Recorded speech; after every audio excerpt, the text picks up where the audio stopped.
Hello students, നമ്മളൊന്ന് problem number 2ൻ്റെ discussion കഴിഞ്ഞതിന് ശേഷം അതിൻ്റെ ആൻസറിലേക്ക് കിടക്കുകയാണ്. Statement of profit and loss for the year ended 31 March 2000. Okay, അതിൽ കോളങ്ങൾ particulars note number 31 March 2000, 31 March 1999. Okay, അതിൽ ആദ്യത്തെ ഐറ്റം റവന്യൂ ഫ്രം ഓപ്പറേഷനാണ്. ദെൻ റവന്യൂ ഫ്രം ഓപ്പറേഷനിൽ ഗ്രോസ് പ്രോഫിറ്റാണ് എഴുതേണ്ടത് നമ്മൾ പറഞ്ഞു.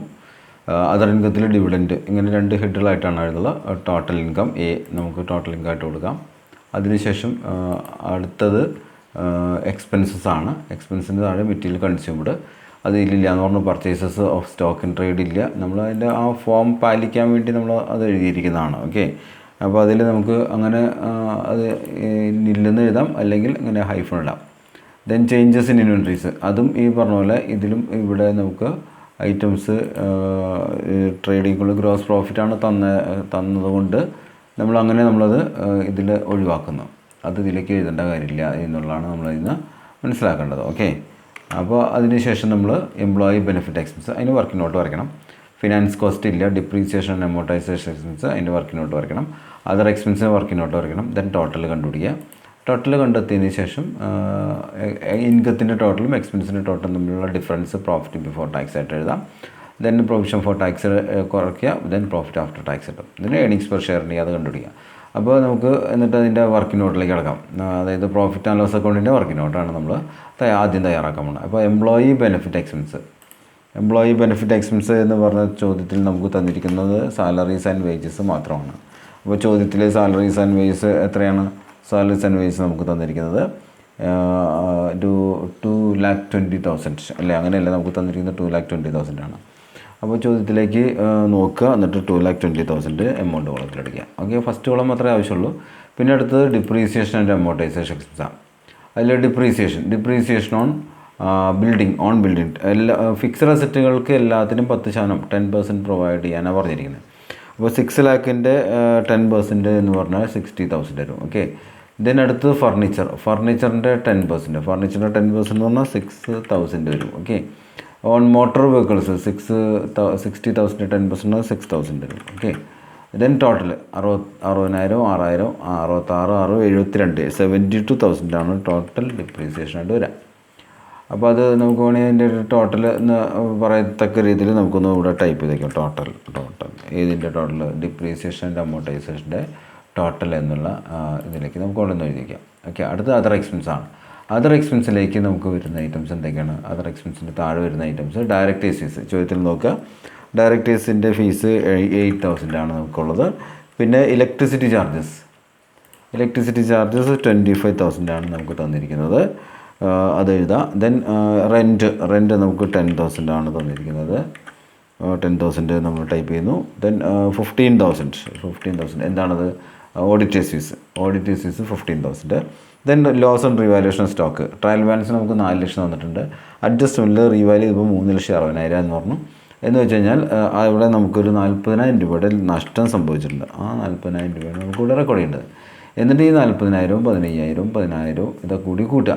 അപ്പോൾ 40, 10, 50, 10, 60, 20, 80, 80, 10, 90, 98,000 രൂപയാണ് അതിൻ്റെ ടോട്ടൽ വരിക. കാൽക്കുലേറ്റർ എടുത്ത് കൂട്ടി നോക്കാം കേട്ടോ, എന്നാലേ നമുക്ക് അതിൻ്റെ കറക്റ്റായിട്ടുള്ള ആ എമൗണ്ട് നമുക്ക് പറയാൻ പറ്റുള്ളൂ. ടോട്ടൽ 98,000 വരും. ഓക്കെ, അപ്പോൾ നമ്മുടെ ഈ പറഞ്ഞ പ്രോഫിറ്റ് ആൻഡ് ലോസ് അക്കൗണ്ടിൻ്റെ ഇതിലേക്ക് വരുന്ന വർക്കിംഗ് നോട്ടുകൾ കഴിഞ്ഞു. അപ്പോൾ ഇനി നമുക്ക് ഉടനടി നമുക്ക് ആ പ്രോഫിറ്റ് ആൻഡ് ലോസ് അക്കൗണ്ട് നമുക്കൊന്ന് ഫില്ല് ചെയ്യാം. പ്രോഫിറ്റ് ആൻഡ് ലോസിൻ്റെ ഫില്ല് ചെയ്യുമ്പോൾ ആദ്യം തന്നെ റവന്യൂ ഫ്രം ഓപ്പറേഷൻ, അതിന് വർക്കിംഗ് നോട്ടില്ല. കാരണം അത് വർക്കിംഗ് നോട്ട് നമുക്ക് ഡയറക്റ്റ് നമുക്ക് ഗ്രോസ് പ്രോഫിറ്റ് തന്നിരിക്കുകയാണ്. അപ്പോൾ ആ ഗ്രോസ് പ്രോഫിറ്റ് എത്രയാണോ ചോദ്യത്തിൽ നോക്കിയിട്ട് ആ ഗ്രോസ് പ്രോഫിറ്റ് അങ്ങോട്ട് എഴുതാം. അപ്പോൾ നമുക്ക് അതിൽ നമുക്ക് 10 lakh എന്നാണ് നമുക്ക് ഗ്രോസ് പറയുക. റവന്യൂ ഫ്രം ഓപ്പറേഷനായിട്ട് നമ്മൾ എഴുതാൻ പോകുന്നത് ഗ്രോസ് പ്രോഫിറ്റാണ്. ആ ഗ്രോസ് പ്രോഫിറ്റ് നമുക്ക് 10 lakh ആണ് തന്നിരിക്കുന്നത്. പിന്നെ അതർ ഇൻകംസിൽ ആകെ ഒരു ഐറ്റം ഉള്ളൂ, ഡിവിഡൻറ്റ് റിസീവ്ഡ്, അത് 10,000 ആണ്. ഓക്കെ, 10,000. അപ്പോൾ ഇനി അങ്ങനെ 10,000 എഴുതി കഴിഞ്ഞാൽ അതിൻ്റെ രണ്ടിനും കൂടി ടോട്ടൽ എടുക്കാം. അപ്പോൾ ഇൻകത്തിൻ്റെ ടോട്ടലായി 10,10,000. ഓക്കെ, 10,10,000. ഇനി എക്സ്പെൻസിൽ കോസ്റ്റ് ഓഫ് മെറ്റീരിയൽ കൺസ്യൂംഡ് നമുക്ക് തന്നിട്ടുണ്ട്. പിന്നെ നമുക്ക് തന്നിരിക്കുന്നത് കോസ്റ്റ് ഓഫ് മെറ്റീരിയൽ കൺസ്യൂംഡ് തന്നത് കൂടാതെ പിന്നെ അടുത്ത് എന്താണ് തന്നിരിക്കുന്നത്? കോസ്റ്റ് ഓഫ് മെറ്റീരിയൽ കൺസ്യൂംഡ്, അത് നമുക്കൊന്ന് അവിടെ തന്നിട്ടില്ല, ഇതും തന്നിട്ടില്ല. ഓക്കെ, അത് ഇൻവെൻട്രീസ് നമ്മൾ എഴുതണ്ടെന്ന് പറഞ്ഞു. ഇൻവെൻട്രീസ് അപ്പോൾ ഇൻവെൻട്രീസും നമുക്ക് ഒഴിവാക്കാം. ഇൻവെൻട്രീസ് കാരണം അതവിടെ എഴുതേണ്ട കാര്യമില്ലല്ലോ. പിന്നെ നമുക്കുള്ളത് എംപ്ലോയി ബെനിഫിറ്റ് എക്സ്പെൻസ്. അത് നമ്മൾ ചോദ്യത്തിൽ നമ്മൾ കണ്ടുപിടിച്ചു. എംപ്ലോയി ബെനിഫിറ്റ് എക്സ്പെൻസ് 2,20,000 ഒരെണ്ണം ഉണ്ടായിരുന്നുള്ളൂ. അത് ഒരെണ്ണമുള്ളെങ്കിൽ പിന്നെ എഴുതിയില്ലെങ്കിലും കുഴപ്പമില്ല. 2,20,000. ദെൻ ഫിനാൻസ് കോസ്റ്റ് ഇല്ല. Depreciation and amortisation 6,60,000. അപ്പോൾ എത്ര പറഞ്ഞാൽ ഡിപ്രീസിയേഷൻ എത്രയാണ്?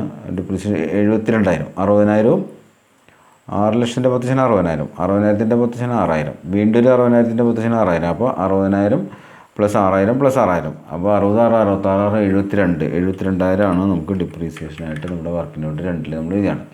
പിന്നെ അതർ എക്സ്പെൻസസ്, ഡയറക്റ്റ് എക്സ്പെൻസും റെൻറ്റും അങ്ങനെയുള്ളത് കൂടി കൂട്ടി നമുക്ക് അതർ എക്സ്പെൻസ് ആയിട്ട് ഒരു 98,000 വരുന്നുണ്ട്. ഓക്കെ, ഇനി ഈ എമൗണ്ടുകൾ കൂട്ടാം. ഈ expenses E1, E2, E3, E4, E5, E6, E7 അതായത് എക്സ്പെൻസിൽ വരുന്ന എണ്ണമാണ് ഞാൻ പറഞ്ഞത്. ആകെ 7 ഐറ്റമാണുള്ളത്. പക്ഷേ അവസാനത്തെ 4 ഐറ്റത്തിൽ ഫിനാൻസ് കോസ്റ്റ് വെച്ച് എംപ്ലോയി ബെനിഫിറ്റ് എക്സ്പെൻസ് ഒക്കെ നമുക്ക് തന്നിട്ടുണ്ട്. അത് നമ്മൾ എഴുതി കൂട്ടിയെടുക്കാൻ പോകുന്നത് 3,90,000 ആണ് അതിൻ്റെ ടോട്ടൽ വരിക. 390. ഓക്കെ, 90. എന്നിട്ട് ഇതിൻ്റെ പ്രോഫിറ്റ് ബിഫോർ ടാക്സ്. അപ്പോൾ നമുക്ക് 10,10,000 നമ്മുടെ ഇൻകത്തിൻ്റെ ടോട്ടൽ. എക്സ്പെൻസിൻ്റെ ടോട്ടലാണ് നമുക്ക് 3,90,000. അത് നമ്മളുടെ ഡിഫറൻസ് എടുക്കുക, A - B. അങ്ങനെ -10,10,000 നിന്ന് 3,90,000 കുറയ്ക്കുമ്പോൾ 6,20,000, 6,20,000. ഇതാണ് നമ്മുടെ profit before tax. Okay, 9, 2, 11, 4, 6, 4, 10. Profit before tax, അതായത് പ്രൊവിഷൻ ഫോർ ടാക്സ് ഇല്ല. പ്രൊവിഷൻ ഫോർ ടാക്സ് ഇല്ലാത്തതുകൊണ്ട് നമുക്ക് 6,20,000 തന്നെ നമുക്ക് പ്രോഫിറ്റ് ആഫ്റ്റർ ടാക്സ് ആയിട്ട് എടുക്കാം. ഇനി നമുക്ക് അതിന് ശേഷം നമുക്ക് എന്താ ചെയ്യാനുള്ളത്? പ്രോഫിറ്റ് ഏണിങ്സ് പെർ ഷെയർ നമ്മൾ കണ്ടുപിടിക്കണം. ഏണിങ്സ് പെർ ഷെയർ എങ്ങനെ കാണും?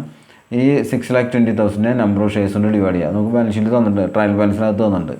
ട്രയൽ ബാലൻസിനകത്ത് നമ്പർ ഓഫ് ഷെയർസ് തന്നിട്ടുണ്ട്. അപ്പോൾ 6,20,000 divide by number of equity shares. അപ്പോൾ 6,20,000 / 10,000. 6,20,000 / 10,000 എന്ന് പറഞ്ഞാൽ എത്ര വരും? നമുക്ക് ചോദ്യത്തിൽ നമ്മളത് കണ്ടുപിടിക്കേണ്ട ഐറ്റമാണത്. എന്തായാലും കണ്ടുപിടിക്കാണ്ട് പറ്റില്ല.